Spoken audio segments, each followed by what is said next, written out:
What would you do if your Social Security check got cut by 20% overnight? No warning, no vote, just less money in your account starting next month. That is not some worst-case fantasy. That is what the United States government is projecting will happen if Congress does nothing. And right now, Congress is doing nothing. This affects me. This affects my parents.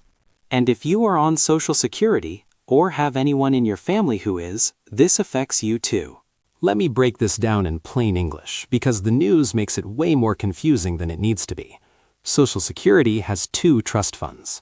One is called OASI, and that pays retirement and survivor benefits to over 62 million people.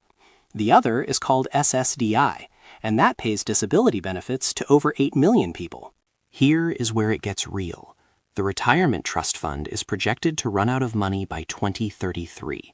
That is 7 years from right now.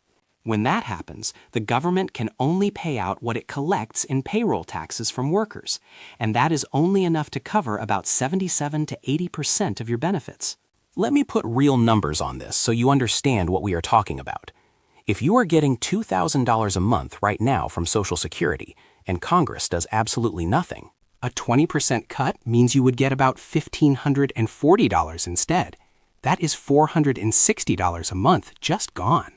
For a lot of people, that is the difference between paying rent and not paying rent.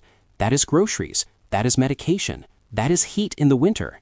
And for people already living on the edge, that could be the difference between surviving and not surviving. Now here is something most people do not know, and the news almost never talks about. The Disability Trust Fund is actually in much better shape than the Retirement Fund. According to the 2025 Trustees Report, the SSDI Trust Fund is projected to stay solvent for at least the next 75 years. That means if you are on disability, your specific fund is not the one going broke. But here's the catch. When politicians talk about fixing Social Security, they almost always talk about the two funds together. So even though your disability fund is healthy, it could get dragged into the mess if Congress decides to combine the funds or shift money around to keep the retirement side alive. And it is not just the money running out in the future. Right now, the Social Security Administration is going through the biggest staffing cuts in its history. 7,000 workers have been let go. Offices around the country are closing. Phone wait times are getting worse. If you have ever tried to call Social Security, you know it was already bad. Now it is getting worse. One staff member now has to serve almost 1,500 beneficiaries. That is more than 3 times what it was back in 1967. Benefits delayed means benefits denied when you are living check to check. I am going to be straight with you. I am not a news channel. I am not a politician. I am a disabled man in a wheelchair who depends on this system. My mom and dad are both retired. They depend on it too. When I read these numbers, it is not just statistics to me. This is my family. This is my life. And I know a lot of you watching this are in the exact same boat. You did not choose to be disabled. You did not choose to need help. But here you are, and the system you were promised is being held together with duct tape. So what can actually be done to fix this? There are a few options that keep getting thrown around. First, they could raise the payroll tax. Right now, workers pay 6.2%, and employers match that for a total of 12.4%. They could bump that up. Second, they could raise the cap on taxable income.